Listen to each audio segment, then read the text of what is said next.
3 days before what was supposed to be the happiest moment of my life, a single video tore my world apart. In half a minute, I saw a side of my fiancée, Claire, that I never dreamed existed. The clip wasn't intended for me, it had been shared in a private group chat meant only for her closest friends.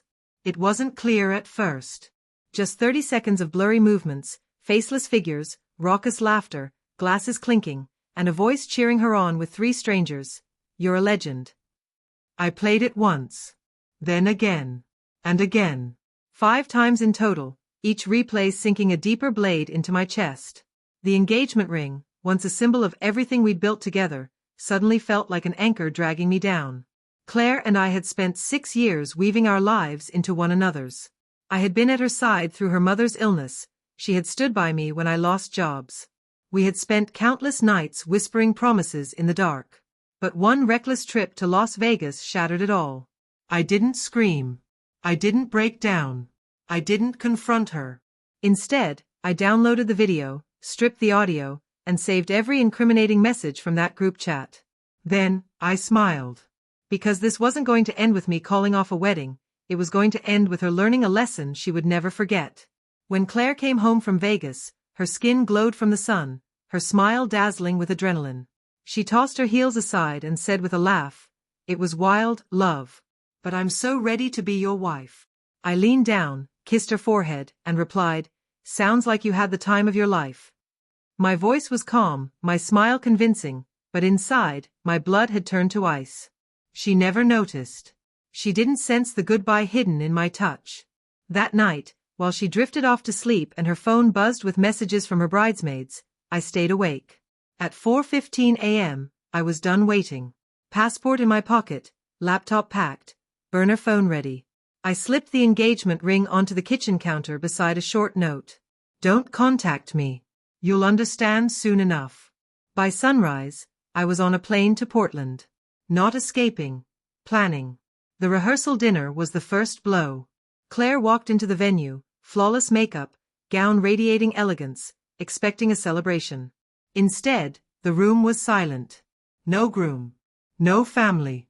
My phone was switched off. My groomsmen were nowhere to be found. Her calls went unanswered.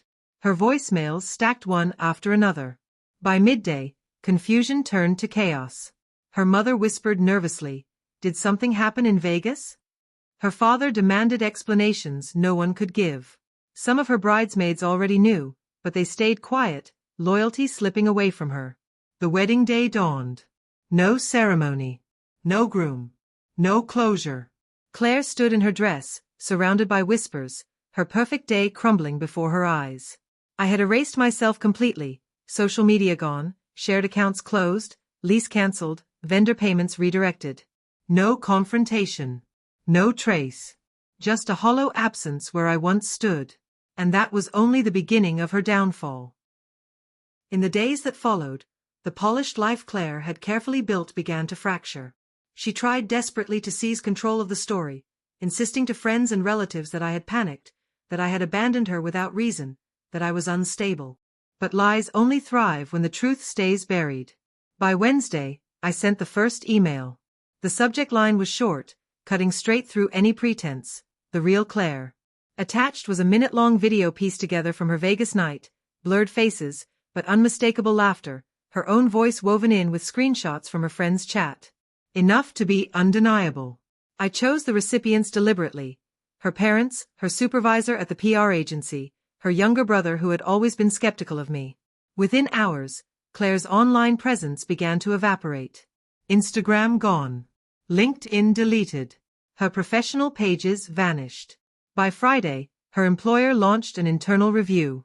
Partying recklessly with strangers on a company-funded trip in a city crawling with clients didn't match the image they wanted. Her social circle unraveled faster than I expected. 2 bridesmaids issued public apologies to the wedding guests, declaring themselves horrified by her behavior.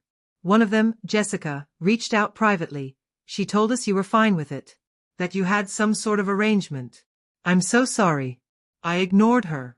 Their apologies weren't about Claire, they were about salvaging their own reputations. The fallout spread relentlessly. Within weeks, Claire was unemployed, estranged from her bridal party, and cut off from her own family.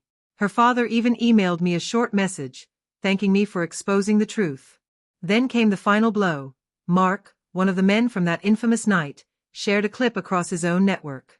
It spread until it reached her extended relatives. Her aunt phoned her in disgust, ashamed of the disgrace attached to their name. The shame wasn't confined to the internet, it seeped into her real life, heavy and suffocating. I hadn't spoken to her since leaving, but silence was more telling than words. A month later, I updated what was supposed to be our wedding website. Where guests once confirmed attendance, they now found a page titled, "Why the Wedding Never Happened." The message was calm, deliberate. I wrote about how deeply I had loved her, how I had supported her ambitions, how I had envisioned our future. But I couldn't marry someone who saw me as a safe option while betraying me in secret. I even included a line from her own chat, "He's dependable. I'll marry him, take what I can, and move on to something bigger." The evidence was measured, but irrefutable. Screenshots, clips, fragments carefully chosen to reveal enough. The reaction was immediate. Her family pulled further away. Her brothers stopped speaking to her entirely. Mark's family, tied to her father's business, cut off their partnership. Her old boss confirmed she had been dismissed, citing unprofessional conduct. Even Jessica, the bridesmaid who once defended her, posted publicly, "Actions have consequences. I choose integrity." Claire wasn't destroyed by me, I had only held up a mirror. Her downfall came from her own choices. Then one quiet Tuesday night, she sent me her last plea, "You got what you wanted. I'm ruined, my career, my friendships, my family. I can't step outside without stairs. Are you happy?" I never answered. This wasn't about gloating. It was about the truth, for her and for everyone else. 6 months later, I sat at a small bistro in Lisbon, the Atlantic breeze carrying salt through the air. By then, Claire was barely a shadow of who she had been. She had moved in with a cousin, taken a low-paying cashier job, tried launching a lifestyle blog that fizzled immediately. Her reputation was permanently scarred. One final message from her reached me, "I know I can't undo it. I destroyed the one person who really loved me. That regret follows me every day." I didn't respond, not from anger, but because letting go meant refusing to look back. Meanwhile, I found freedom.